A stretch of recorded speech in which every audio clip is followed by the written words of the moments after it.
Imagine you just got a travel nurse assignment 3 states away, you have 12 weeks to figure out where to sleep, eat, and decompress before your next shift destroys your soul. You find a midterm rental, you sign the lease, and then you walk in and there is literally one folding chair and a dream. Not exactly the soft landing you were hoping for.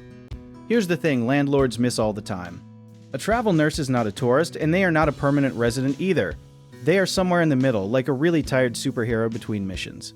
If your unit is not move-in ready the day they arrive with their scrubs and their emotional baggage, you are getting a 1-star review faster than you can say security deposit.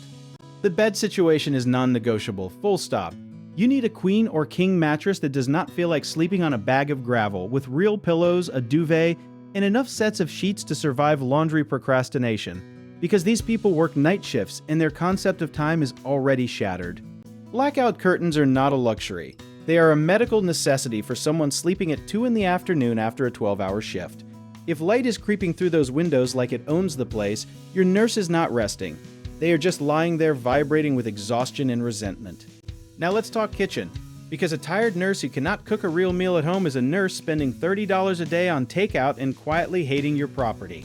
You need a full set of pots, pans, a can opener, a cutting board, sharp knives, dishes for at least 4 people, glasses, mugs, and a coffee maker, and if that coffee maker is not there, honestly, just burn the listing down and start over. The couch matters more than you think because after a shift where someone coded twice and a patient called her sweetie in a condescending tone, your nurse needs to collapse horizontally and watch something completely mindless on a decent television.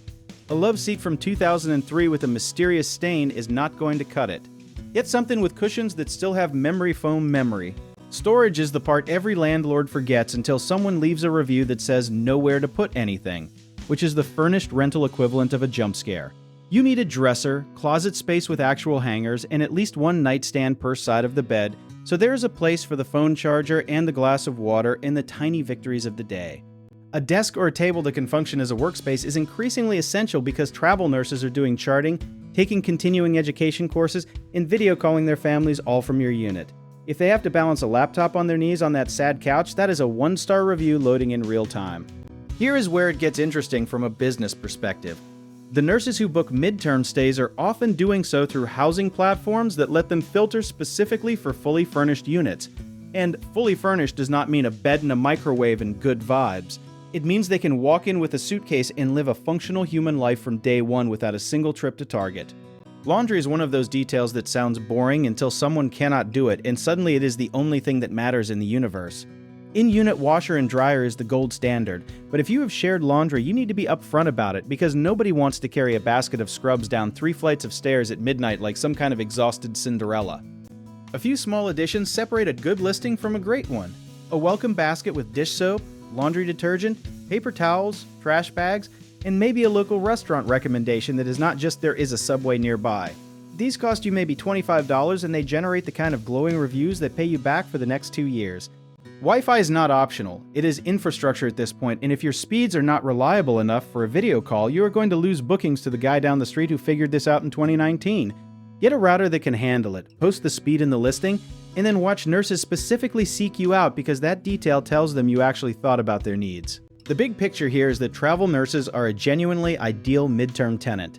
They are vetted, employed, income verified, and motivated to keep your place clean because their professional reputation kind of depends on not being chaotic.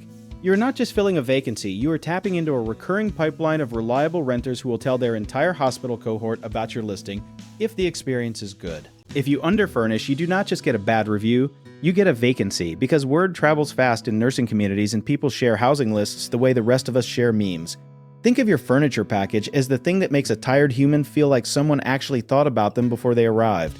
If you want to learn more about setting up your midterm rental property the right way or connecting with tenants who actually take care of your place, go ahead and check out the links in the description.